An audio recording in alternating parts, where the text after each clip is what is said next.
So today I'm up at my mother's house and we're going to make Gran's Christmas pudding. This is a special Christmas pudding that everybody likes to eat because it's not one of those really dark, rich Christmas puddings. It's a nice, soft, fruity one. So let's start.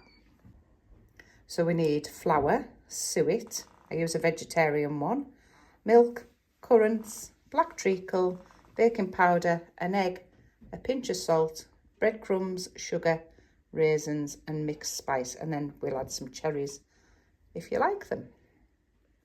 So this is the cup we're going to use. You can use whatever cup you like, but you use the same cup to measure everything.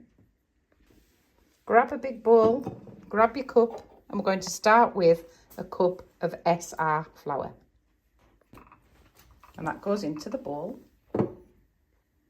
And the next one is a cup of vegetarian suet. This is the one we're using. And that goes into the bowl. Next is a cup of breadcrumbs, and these breadcrumbs are, is it half and half bread? Normally we just use white, but it's fresh bread that it's just been blitzed into breadcrumbs. And I think this one's a half and half, so we've got a little bit more wholemeal goodness. And there's our breadcrumbs going in. There we go. Next we're going to add the sugar. So a cup of white sugar. And in it goes.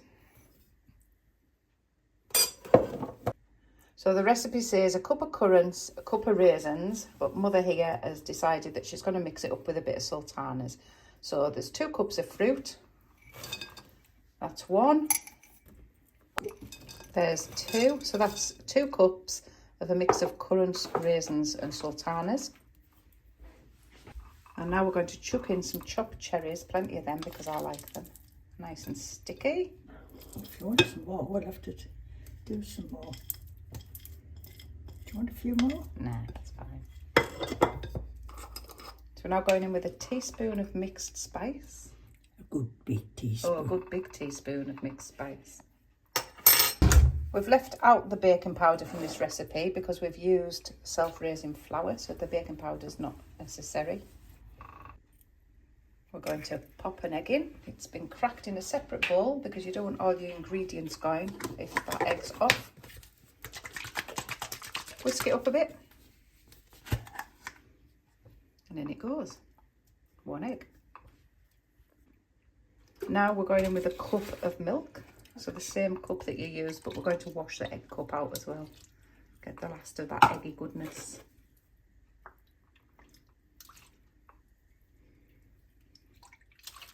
And that's a cup of milk in. And now we start to mix. Mix, mix, mix. Get all that fruit covered in the flour and the egg mixture.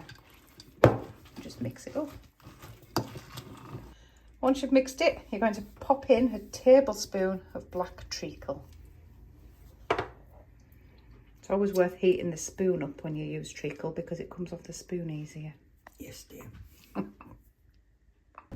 And that's it all mixed up. A lovely, thick, rich consistency. So you need these little plastic pudding bowls, and I would recommend that you put a little circle of greaseproof paper into the bottom of them.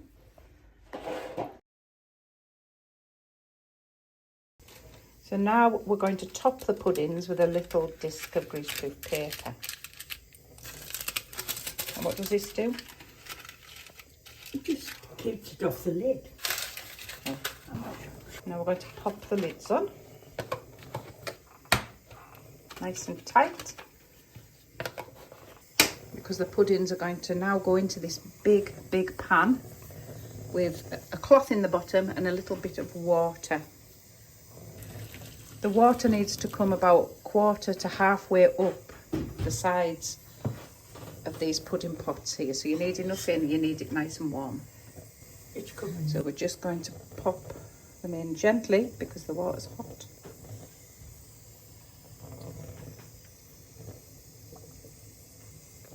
So the cloth's on the bottom of the pan just to stop the plastic touching the metal. So we've got that water just about halfway up a pot.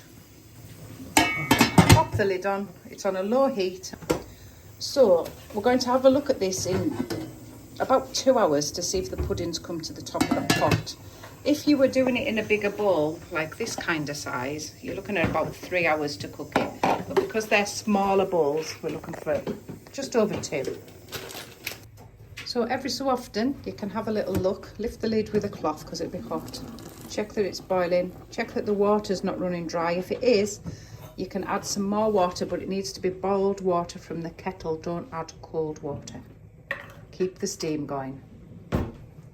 And here's the little pot out of the pan, all cooked. Let's open it up, see what it looks like. Ooh.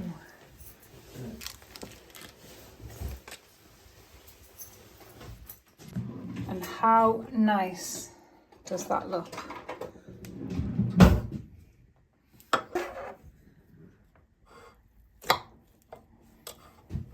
Oh, there's a bit of paper on the top. Yeah, take the greaseproof paper off the top. There we go. That's why it was tough.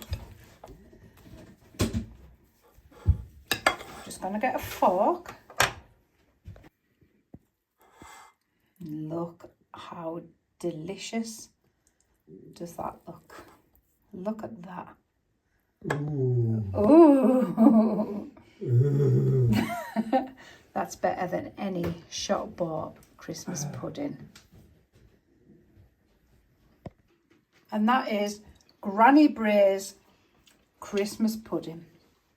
Let me know if you try it. Would love to hear your feedback. Happy cooking. Do you want to taste it? Do you want to do this? You want to try it?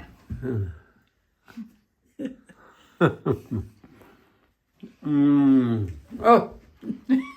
Oh! Is that delicious? Thumbs up? It's lovely. Good.